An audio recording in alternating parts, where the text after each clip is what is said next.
Sebuah penemuan buku kuno yang berilustrasi yang paling misterius memiliki isi yang begitu aneh yang belum dapat dimengerti oleh siapapun.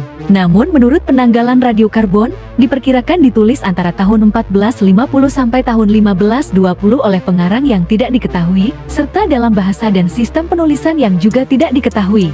Buku ini sendiri sudah dipelajari oleh banyak orang seperti kriptografer profesional dan amatir. Hasil dari analisis gaya penulisan menyatakan bahwa ini ditulis di sekitar Renaissance Italia. Nah, berikut ini ada beberapa fakta dari buku kuno yang paling misterius yang belum kalian ketahui. Tapi sebelum lanjut, jangan lupa klik subscribe dan like juga ya, agar kalian tidak ketinggalan notifikasi video berikutnya. Buku manuskrip ini terdiri dari 240 halaman. Namun ada bukti bahwa ada beberapa halaman tambahan yang hilang, dan beberapa halaman merupakan lembaran yang dapat dilipat. Kebanyakan dari halamannya berisi gambar-gambar dan diagram-diagram fiksi, beberapa diwarnai secara kasar, dengan beberapa bagian menunjukkan gambar manusia, tumbuhan fiksi, simbol astrologi, dan lain-lain. Dan juga bagian penulisannya yang ditulis dimulai dari arah kiri ke kanan. Manuskrip ini dinamai oleh Wilfrid Voynich, yaitu seorang warga Polandia yang membeli buku ini pada 1912. Sejak 1969, naskah ini disimpan di perpustakaan buku dan naskah langka Payneck di Universitas Yale. Manuskrip ini terdiri dari 5 bagian.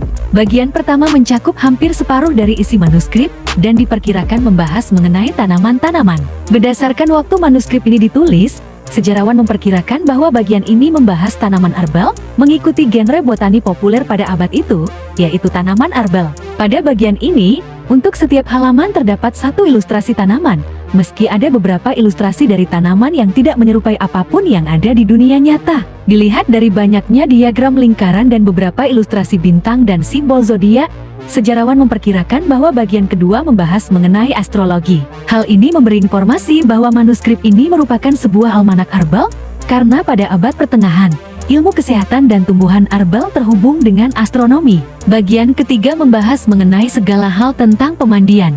Masyarakat abad pertengahan mempercayai bahwa adanya hubungan antara waktu khusus untuk mandi dan astrologi. Bagian keempat kemungkinan adalah lanjutan dari bagian 2, karena terdapat banyak ilustrasi akar dengan berbagai bentuk pada bagian ini. Dan untuk bagian terakhir adalah bagian yang paling sedikit memberi informasi dari manuskrip ini.